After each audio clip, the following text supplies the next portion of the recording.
Now, first, we're going to talk about what impacts an admissions decision. And there are a lot of things that do that, some of which are completely out of your control. You can't control any of this.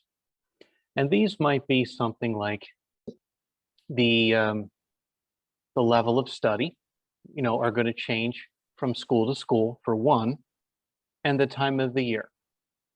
So for people who are applying, if you apply later in the year and that program fills up, well, you might not get admitted. Your chances are better if you apply early. Sometimes there's something called institutional priorities. And I'll give you an example here. So an institutional priority might be if a college or university wishes to increase the number of students in a particular academic program. Let's say business.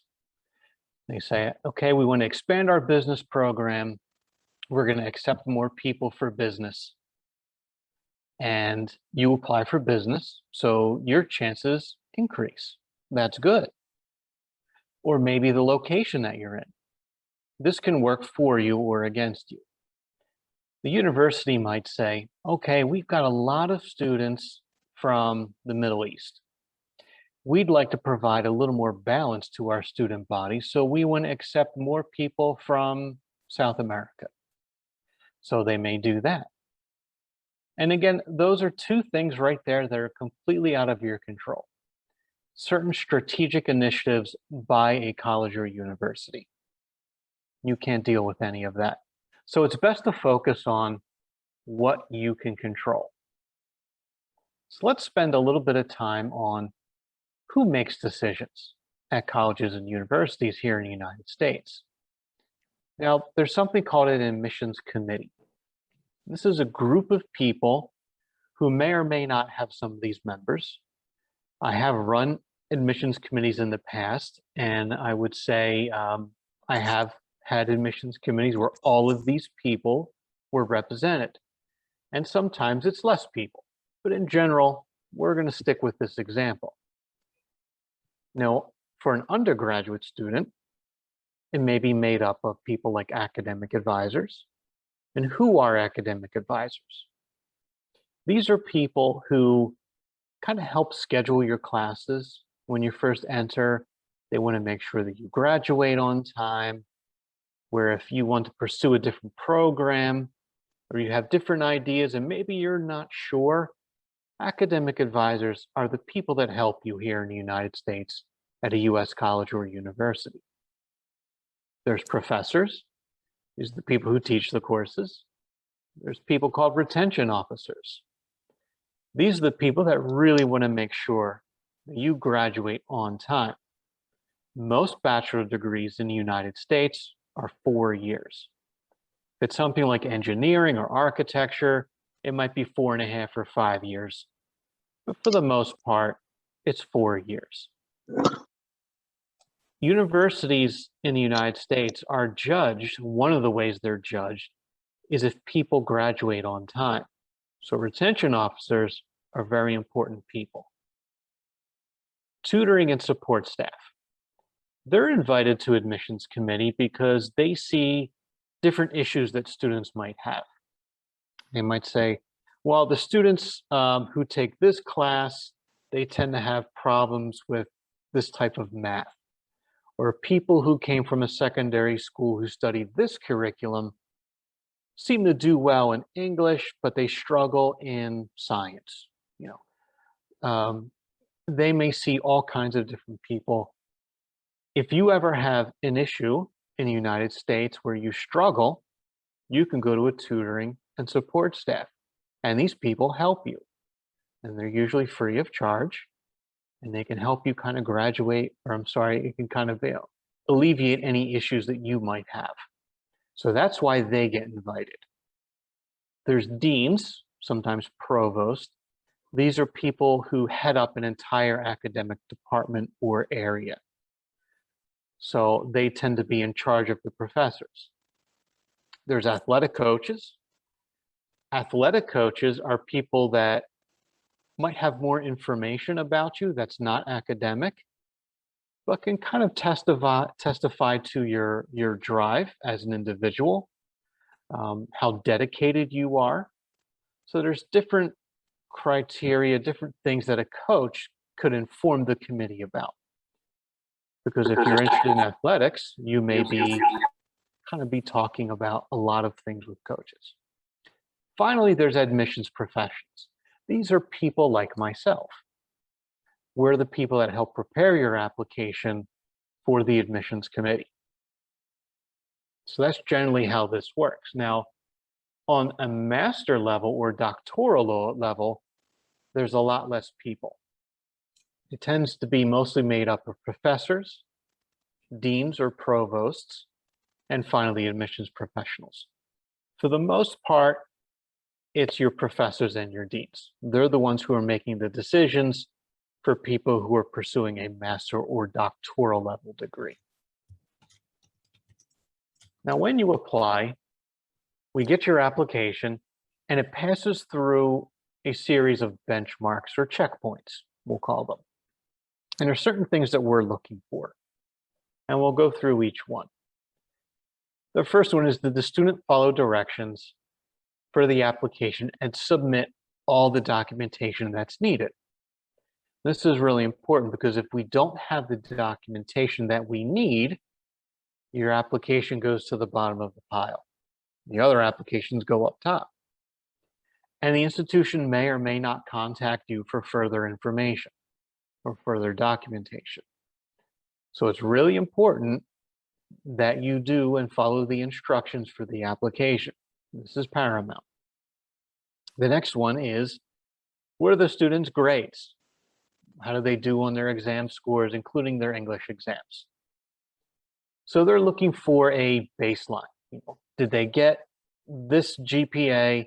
Then okay, we can bring them to a committee. Now in the United States, we generally have what's called a 4-point grading scale. A 4.0 is very good. 3.0 is good. 2.0, maybe not so much. 1.0, really not very good. So generally, we might take a look at, okay, does the student have above a 2.25 GPA? If they have that, they move on to the next checkpoint. If they don't have that, or if their exams are low, or they don't meet the English language proficiency, then it goes to a different pile for someone else to work. The next thing we'll look at is the quality of recommendation letters. And people ask me all the time, what's a good letter of recommendation? What goes into a good letter of recommendation? And what goes into that is when the recommender, which is usually a teacher or school official that you attend, will write who they are, how long they've known you, in what capacity, such as I was their math teacher for 2 years, and they can finally list how they feel about your academic potential. So it might be, I'm Professor so-and-so, I was his math teacher for 2 years, and he did very well, and I feel he would excel at your school. That's what we're looking for, basically, in a letter of recommendation. Next is, does the student have the financial means to enroll or graduate? Some schools may look at this, some schools may not look at this. But it's something that I wanted to put in there to make you aware, because you could be asked for financial documentation. Schools may not process your application if you're unable to provide sufficient funding in order to acquire a visa. The institutions, meaning the college or university in the United States, does not issue the visa. The U.S. Embassy or consulate does.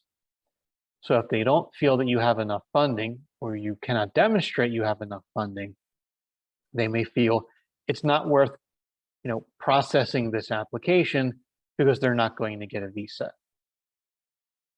In some instances, schools will be what's called need blind, meaning they'll process your application regardless of your financial ability.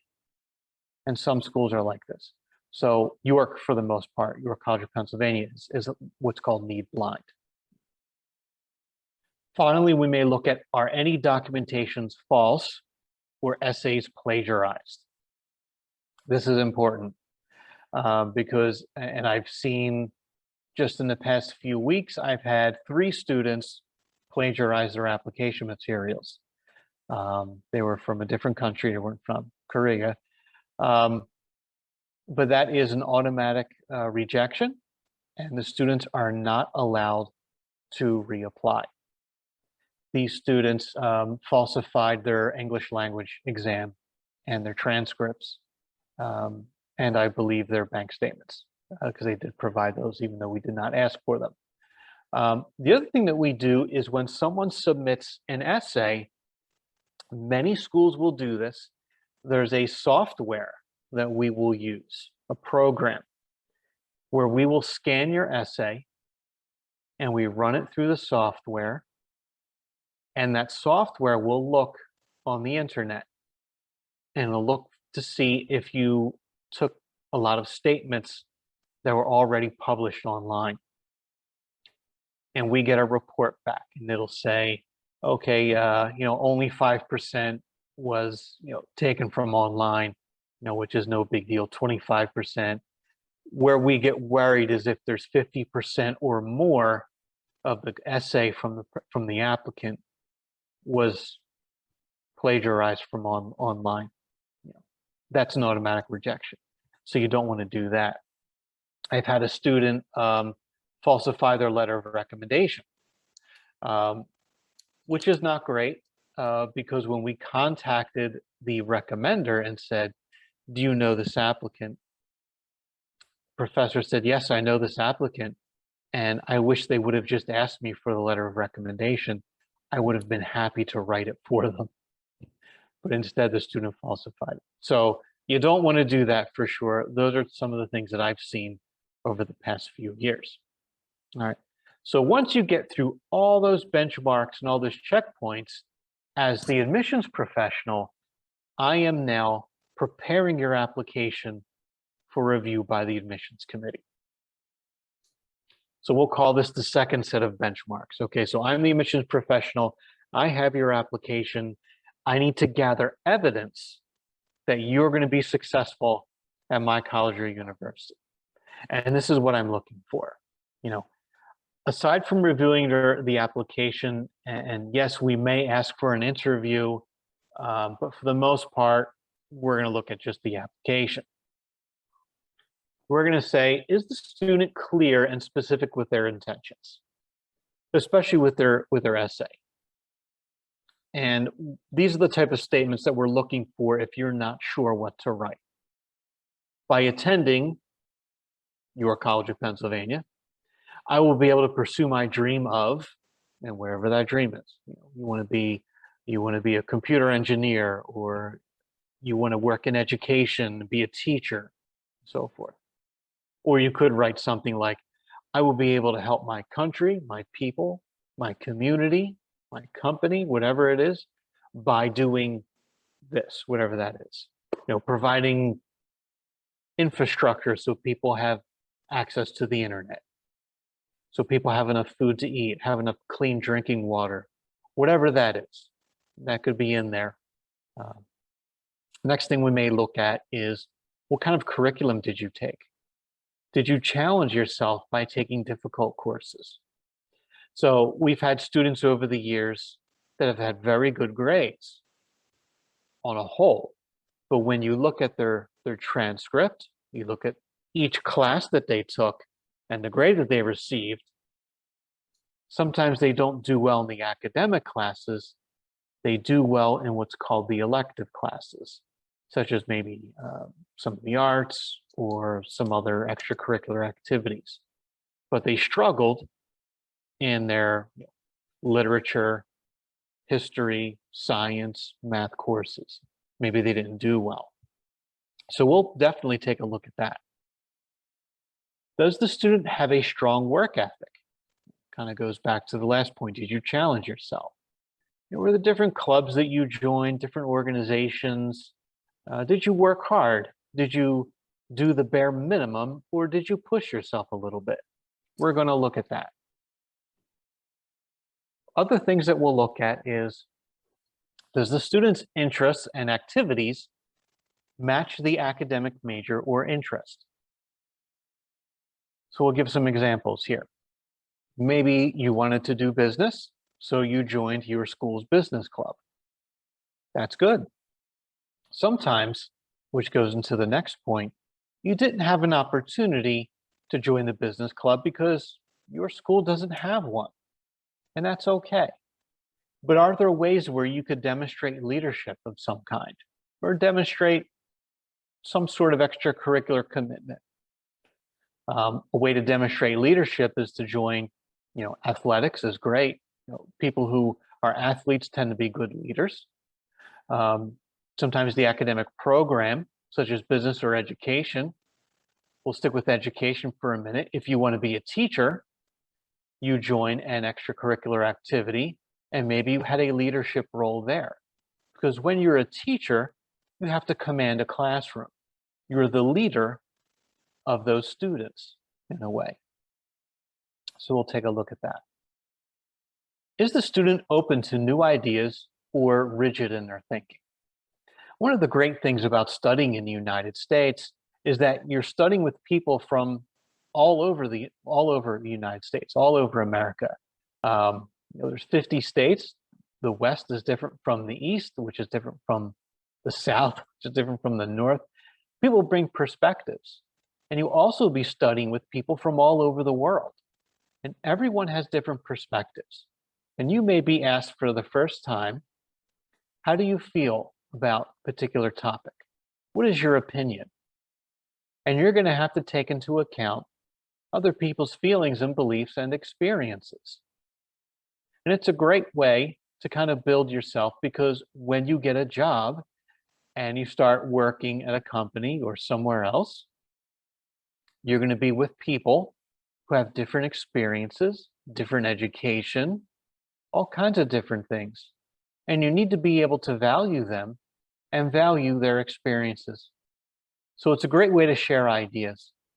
We also know the United States that we don't know everything, but together we can know a lot more. And that's really important to education here. And it's something that's important to education at York, where we want to hear different opinions. We want to know about you and your experiences. So it's very important that you're open to new ideas and how other people think. For a master or doctoral level student, are the students' interests in research and academics a good fit for the academic department? And I'll give you an example here. Let's say you're interested in psychology and you're really interested in Sigmund Freud. You really like his writings and his research. That's something that you really want to go towards. But the school that you've applied to, their faculty, they really value cognitive behavior and they want to go that route. Well, that might not be a good fit, and that could affect your admissions decision. They want you to have a good experience. They want to make sure that there's some sort of connection between yourself and your professors. So that will be looked at. So once all this is together, your file is then presented to the admissions committee. And let's talk about what they're looking at. So what are they thinking? The number one thing that they're looking for and what they're thinking is, this applicant in front of me, I have their file. Will they be successful if we admit them? And will they graduate on time? Because again, a lot of schools are judged by can they allow their students to be successful and graduate on time? There's different reports and research that will kind of show what universities can do. So if you don't do well, we don't do well. So we want to make sure that you have all the services you need to have a good experience. Other things that we're going to look at. Can the applicant communicate their thoughts and ideas? Again, it kind of goes back to the point when I'm preparing your file. Are you rigid in your thinking, or can you communicate your thoughts and ideas? There's lots of different classroom discussions that will happen, and you need to be able to do that. We also want to know, how are you going to contribute to my college or university? Are you going to be a good leader? Are you going to mentor other students? Are you going to be a positive person on my campus? Those are the things that I want to know. What kind of alumni will you be? How are you going to represent my school once you graduate? We're going to take a look at, okay, they had good grades, they had good test scores, they had good extracurricular activities and so forth, and all those things that we look at. And when they graduate, in a way, you're partnered together with your school. So after you leave us, you never really leave. We'll be in touch with you. We want you to stay in touch with us. And you want to have that partnership with your school.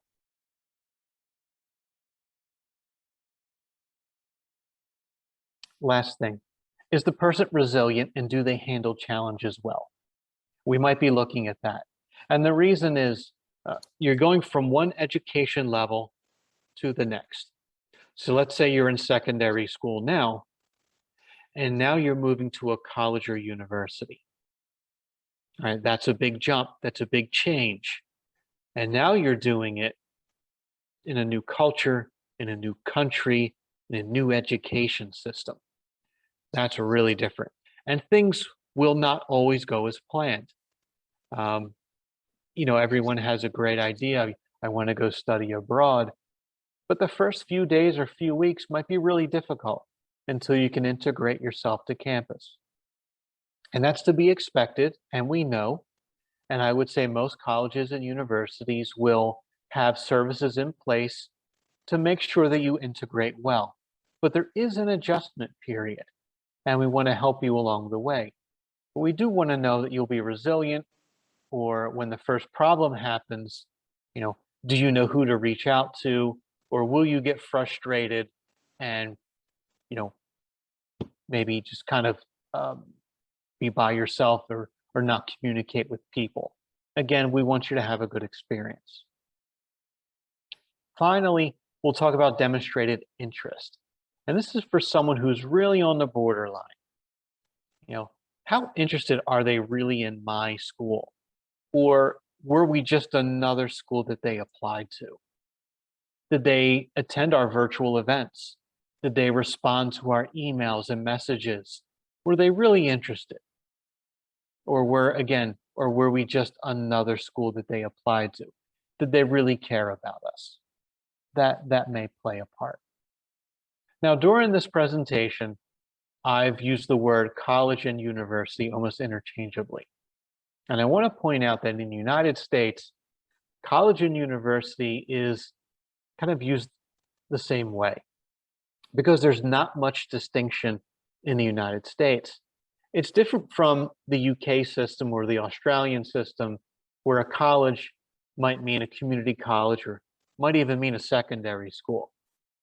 But college in the United States tends to refer to the size or the structure of the university, not necessarily the quality. And I'll give you a perfect example. Everyone would agree that Harvard is a great place, right? But if you're studying for an undergraduate degree, you're trying to get a bachelor's, you're actually studying at Harvard College. Harvard University is for the master's level and postgraduate work. So that's something to keep in mind. So college and university is used interchangeably here in the United States.